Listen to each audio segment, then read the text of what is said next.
오늘 주제가 성공에 대한 하나님의 계획입니다. 한번 따라하세요. 성공에 대한 하나님의 계획. 성공에 대한 하나님의 계획.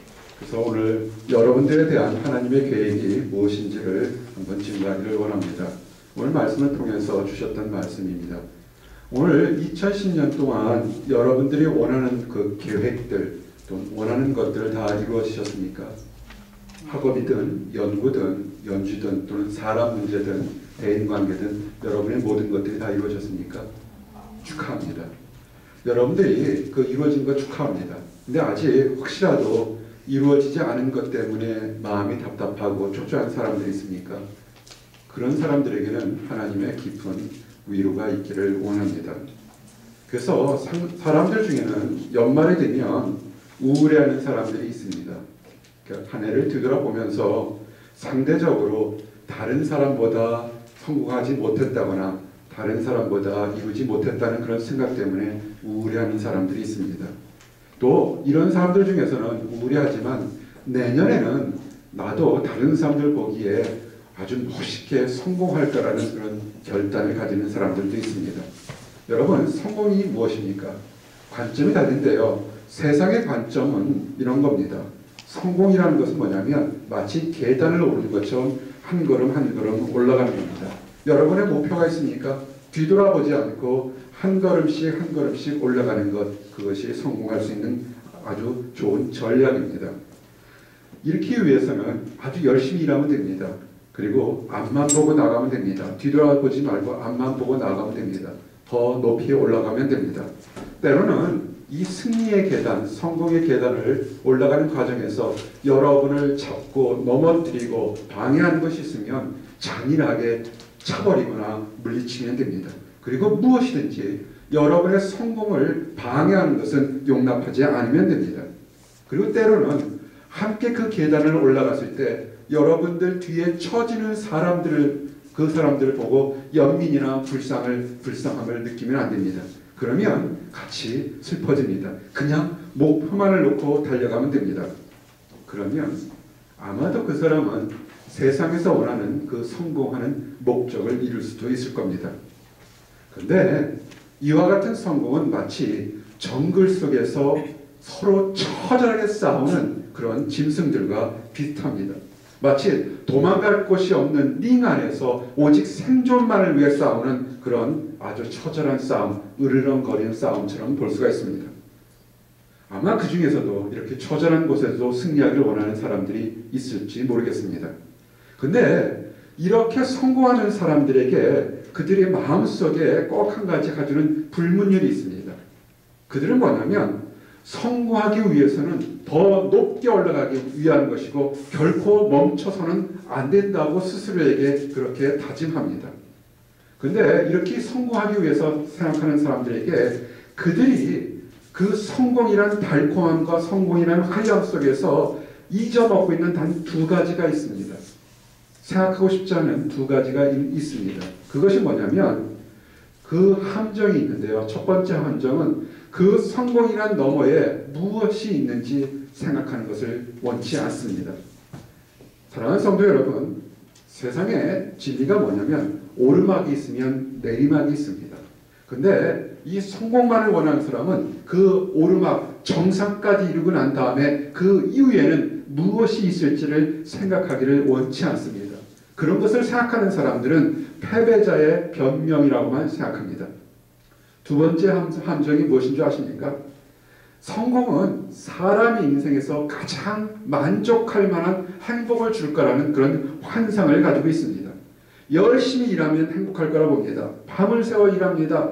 열심히 일하고 그래서 더 열심히 일하고 나중에는 더욱더 적게 그 인생의 행복을 누릴 시간이 없게 됩니다. 이렇게 성공에 대한 환상을 가진 사람은 주변과의 대인관계나 가족과의 관계가 점점 삭막해지기 시작합니다. 이런 얘기가 있습니다. 자니 캐시라는 사람이 한 말입니다. 만일 당신이 자신을 돌볼 시간이 전혀 없어서 사냥할 시간도 없고 낚시할 시간도 없다면 당신은 성공한 것입니다. 라고 이렇게 꼬집은 말이 있습니다. 현대인들의 성공에 대한 집착에 대한 것을 꼬집었습니다. 성공한 것은 좀 더 행복해지고 좀 더 여유로워지고 좀 더 가족들과 함께 화목해질 시간을 얻는데 너무나 많은 사람들이 바쁘다 바빠 내가 해야 될 것만을 먹고 달려나갑니다. 여러분의 삶을 한번 돌아보시기 바랍니다. 가정을 가지신 분 한번 돌아보시기 바랍니다. 여러분 자신의 성공을 위해서 얼마나 많은 주변의 사람들이 피눈물을 흘려가면서 죽어나가는지를 한번 돌아보시기 바랍니다. 여러분 자신을 돌아보시기 바랍니다. 여러분 자신의 성공만을 위해서 친구도 가족도 사랑하는 연인도 얼마만큼 뒤로 처져 있는지를 한번 돌아보시기 바랍니다. 여러분의 성공을 위해서 가장 여러분을 위해서 눈물로 기도하고 안타깝게 여기는 하나님과 교회를 얼마나 뒤로 했는지 한번 돌아보시기 바랍니다. 세상은 성공하면 대접받을 거라는 그런 환상을 줍니다. 하나님은 성경의 말씀을 통해서 성공에 대해서 여러분 자신에 대해서 이미 예언된 말씀이 있습니다. 창세기 1장 28절에 모든 사람들은 이미 성공할 거라고 얘기되어 있습니다. 하나님이 그들에게 복을 주시며 그들에게 이르시되 생육하고 번성하여 땅에 충만하라. 땅을 정복하라. 바다의 고기와 공중의 새와 땅에 움직이는 모든 생물을 다스리라. 아멘.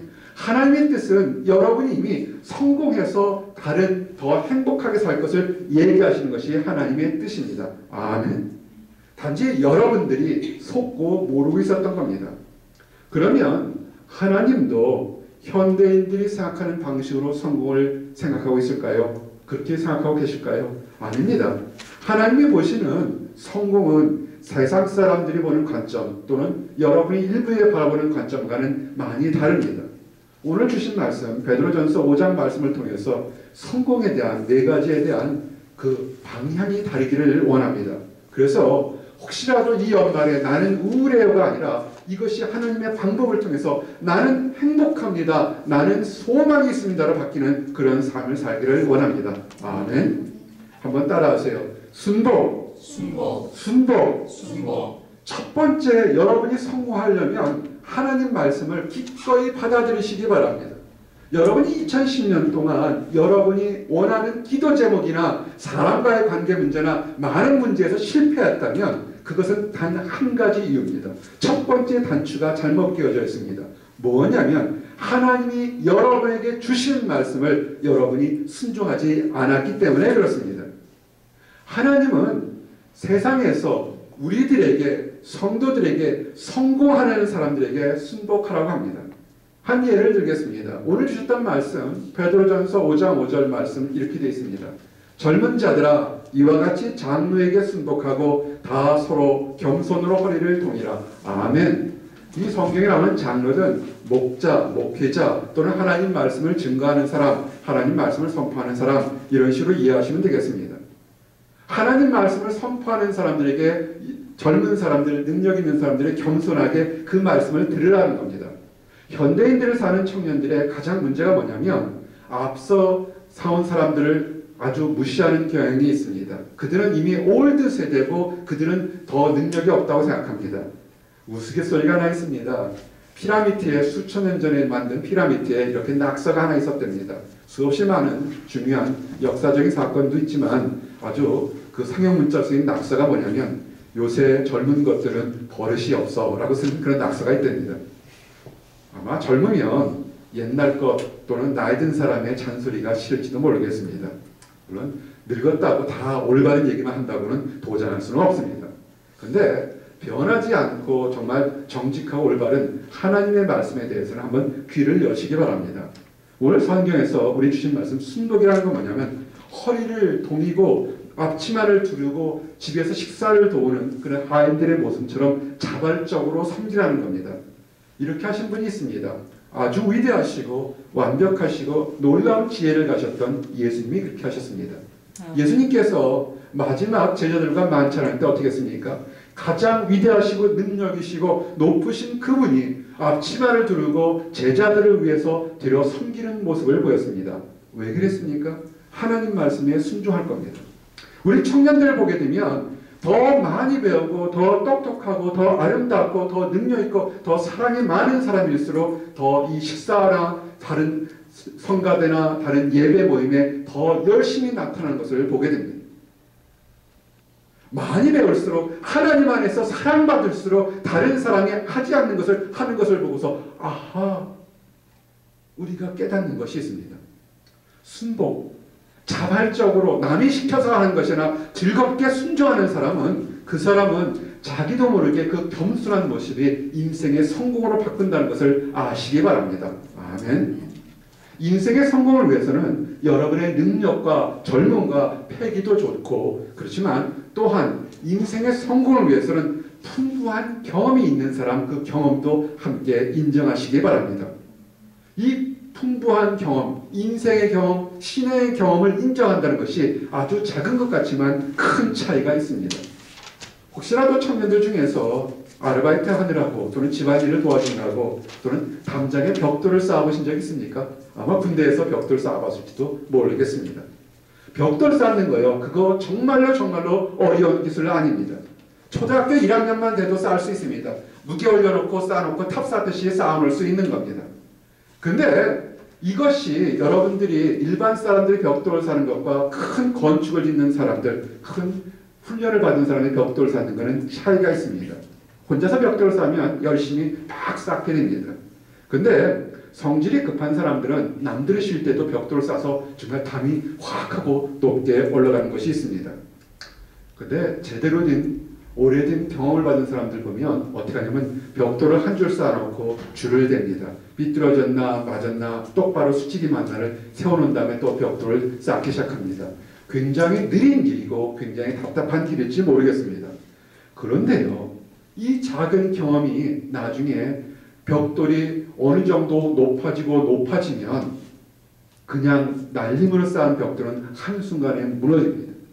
그러나 한 번 보고 두 번 보고 그 경험에 따라서 넘어지지 않도록 수직을 맞춘 벽돌은 높은 담을 쎄도 결코 넘어지지 않습니다. 이 겸손이 그런 겁니다. 우리가 하나님 앞에서 성공의 벽돌, 성공의 집을 쌓을 때, 기초를 든든히 쌓으려고 할 때 그냥 내 열심으로만 쌓게 되면 어느 순간에 한꺼번에 넘어집니다. 하나님의 지혜를 인정하시기 바랍니다. 교리를 다닌다는 것, 신앙생활 한다는 건 뭐냐면 나의 지식을 의지하는 것이 아니라 내 인생의 주인이 하나님이기 때문에 하나님께서 나를 가장 좋은 것으로 인도하시는 그 지혜를 인정하는 것입니다. 아멘. 이제 두 번째 따라하십시오. 겸손. 순복의 의미에 겸손이 포함되어 있습니다. 근데 우리는 또 겸손을 더욱더 강조하게 됩니다. 하나님의 인도하심을 받으려고 주일날에 오는 성도들의 모습이 있습니다. 이런 사람들의 모습은 세상 사람들 모습에 비하면 굉장히 바보스러울지 모르겠습니다. 왜냐하면 한 주일 동안 정말로 힘들게 일하고 어렵게 일해서 그 시간에 푹 쉬어야 되는데 주일날 되면 그 지치고 힘든 몸을 들고 오히려 교회 와서 때로는 교회에서 더 봉사도 많이 하고 사람과의 관계에서도 더 힘들 때도 있는 것처럼 보입니다. 세상적인 가치관으로 보면 그것은 정말 교회 나오는 것은 바보 같은 일일지 모르겠습니다. 그러나 하나님의 인도하심을 바라는 그 사람들 모습에 그들의 마음에 그냥 아무 생각이 없다면 모르겠지만 오늘 하나님께서 내 인생을 변화시킬 지혜와 능력을 주겠다고 겸손한 사람이 온다면 그것은 완전히 다른 얘기가 됩니다. 성경에는요, 좋은 말도 있지만 성경에는 무시무시한 경고의 말도 있습니다. 잠언 3장 33절에 이런 말씀이 있습니다. 진실로 그는 거만한 자를 비웃으시며 겸손한 자에게는 은혜를 베푸시나니. 아멘. 하나님의 능력을 무시하는 사람, 이런 교만한 사람은 하나님도 그 사람을 멸시합니다. 반대로 하나님의 보호하심과 인도하심만을 바라는 겸손한 사람들에게는 본인들이 생각하는 것보다 더 많은 하나님의 은혜가 하나님으로부터 받게 됩니다. 야고보서 4장 5절에서 6절 이렇게 증거되어 있습니다. 너희가 하나님이 우리 속에 거하게 하신 성령이 시기하기까지 사모한다 하신 말씀을 헛된 줄로 생각하느뇨. 그러나 더 큰 은혜를 주시나니 그러므로 일렀을 때 하나님이 교만한 자를 물리치시고 겸손한 자에게 은혜를 주신다 하셨느니라. 아멘. 성도가 세상에게서 존귀하게 되는 것은 성공이 아닙니다. 하나님 앞에서 하나님의 권위에 순복하면서 자신을 겸손하게 낮출 때 하나님은 그 사람을 존귀하게 대접합니다. 아멘. 야고보서 5장 10절 말씀입니다. 주 앞에서 낮추라. 그러면 주께서 너희를 높이시리라. 아멘. 아주 간단합니다. 여러분이 2010년 성공하기를 원합니다. 2011년에도 성공하기를 원합니다. 사람들에게 존경과 칭찬과 인정받기 원합니다. 아주 간단한 원리입니다. 하나님 앞에서 여러분 겸손하시기 바랍니다. 그러면 여러분이 낮출수록 하나님은 여러분을 높인다는 그 진리를 선포하게 됩니다. 아멘. 베드로전서 5장 6절 오늘 주신 말씀이 뭡니까? 그러므로 하나님의 능하신 손 아래서 겸손하라. 때가 되면 너희를 높이시리라. 아멘. 참 놀라운 말씀이에요. 여러분이 높이려고 노력하는 것이 아니라 하나님이 때가 되면 여러분을 높이겠다고 약속하신 겁니다. 이제 세 번째 말씀입니다. 하나님의 손. 하나님의 손. 성공을 희망하는 사람은 능력에 하나님의 손을 바라보시기 바랍니다. 세상의 연주를 가진 사람의 손을 봐지 말고 하나님의 손을 바라보시기 바랍니다. 하나님의 손은 세상 사람들을 다스리는 하나님의 권능을 상징합니다. 우리가 하나님의 손을 보자 하는 것은 하나님의 권능, 능력을 바라보자는 겁니다. 이스라엘 백성들이 400년 동안 애굽에서 포로 신분을 지냈습니다. 그럴 때 하나님은 애굽의 10가지 재앙을 내리게 했습니다. 그때 애굽의 10가지 재앙을 내리게 한 것이 하나님의 손, 하나님의 권능입니다. 출애굽기 3장 20절에 이렇게 그 당시의 상황을 표현했습니다. 내가 내 손을 들어 애굽 중에서 여러 가지 이적으로 그 나라를 침해해야 그가 너희를 보내리라. 아멘. 여러분이 부족하다고 느끼면 다른 것 하기 전에 먼저 하나님의 손, 하나님의 능력을 찾으시기 바랍니다. 아멘. 이 하나님의 손은요, 능력만 주시는 것이 아니라 범죄한 사람에게 회개하는 능력도 함께 주십니다.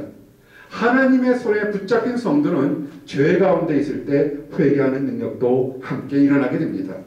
다윗이 범죄했을 때 범죄한 성도들이 이 말씀대로 그렇게 되었습니다. 시편 32편 4절에 보니까 주의 손이 쥐하로 나를 누르시오니 내 진액이 화하여 여름 가물에 마름같이 되었나이다. 아멘. 우리가 범죄하고 우리가 답답했는데도 우리의 마음이 전혀 아무런 변화가 없다면 깨어있으시기 바랍니다. 심각하게 그 사람이 교회를 10년 다니든 100년 다니든 어쩌면 그 사람은 하나님의 자녀가 아닐지도 모릅니다. 근데 조그만 잘못이 있을 때 하나님의 손에 잡혀서 우리가 여름 가물에 마름같이 마르고 답답한 심정을 하나님이 주셨다면 오히려 기뻐하십시오. 우리를 회개하려고 하는 하나님의 뜻이 있기 때문에 그렇습니다. 아멘. 하나님의 손은요, 여러분을 악한 곳에서, 범죄하는 곳에서 또는 두려운 곳에서 인도하는 능력이 있습니다. 이사야서 41장 10절 여러분에게 명령하지 않았습니까? 두려워 말라, 내가 너와 함께함이라. 놀라지 말라, 나는 내 하나님이 됨이라. 내가 너를 굳세게 하리라. 참으로 너를 도와주리라. 참으로 나의 의로운 오른손으로 너를 붙들리라. 아멘. 하나님은 여러분을 붙들어 주십니다. 두려워하지 마시기 바랍니다.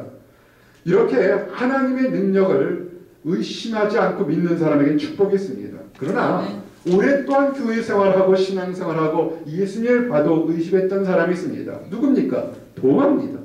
도마는 의심했기 때문에 책망받습니다. 그럴 때 예수님께서 뭐라 했습니까? 도마에게 이르시되 내 손을 이리 내밀어 내 손을 보고 내 손을 내밀어 내 옆구리에 넣어보라. 그리하고 믿음 없는 자가 되지 말고 믿는 자가 되라. 아멘. 여러분 인생에서 여러분을 위해서 못 박힌 십자가에 못 박힌 예수님의 손을 바라보시기 바랍니다. 세상을 바라보지 마시기 바랍니다. 이 주일날 이 연말에 수없이 많은 사람들이 앞으로 축복을 주는 2011년에 축복을 주는 하나님의 손을 바라보는 것이 아니라 세상의 화려한 곳에 가서 그들의 시간을 버리고 물질을 버리고 마음을 버리고 육체를 버려서 그들은 또 한 해를 망치게 됩니다.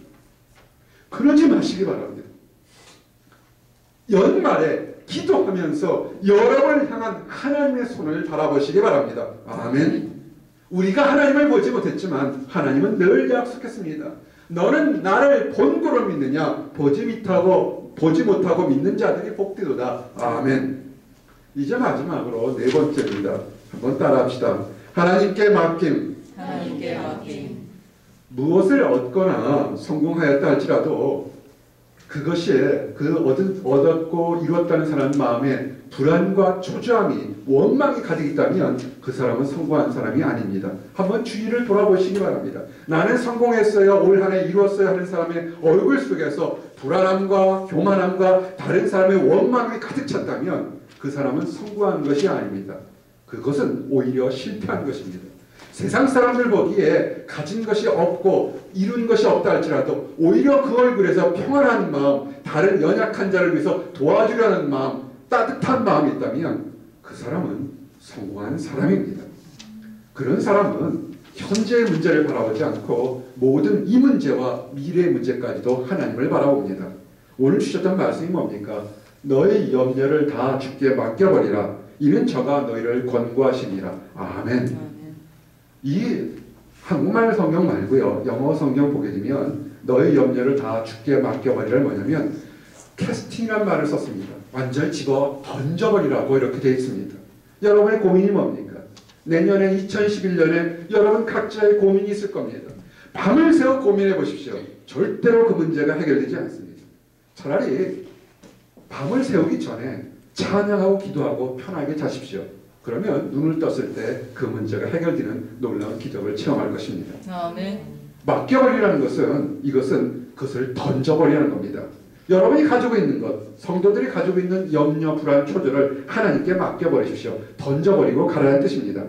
던져버린다는 것은 걱정과 근심하는 시간에 오히려 찬양과 기도하라는 겁니다.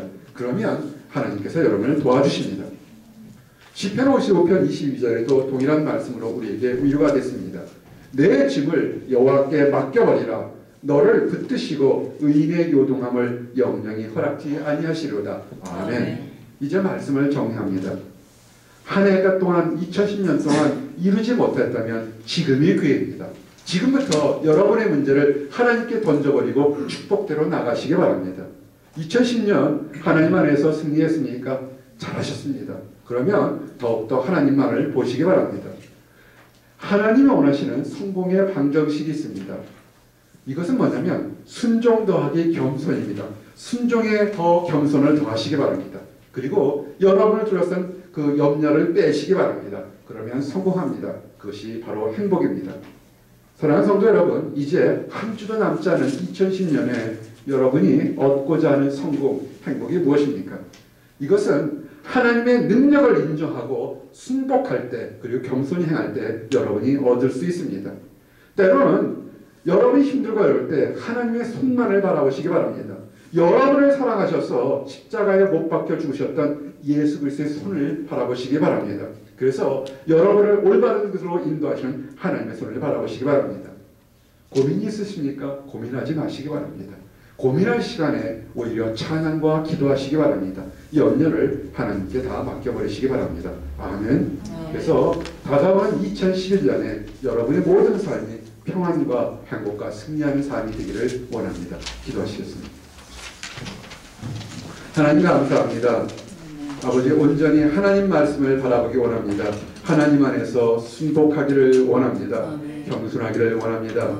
우리가 살면서 있는 모든 어려움, 답답함, 두려움 다 하나님께 맡겨버리기를 원합니다. 아버지, 우리를 도우시는 하나님을 바라보며 승리하기를 원합니다. 감사드립니다. 예수 그리스도를 받들어 드리겠습니다. 아멘.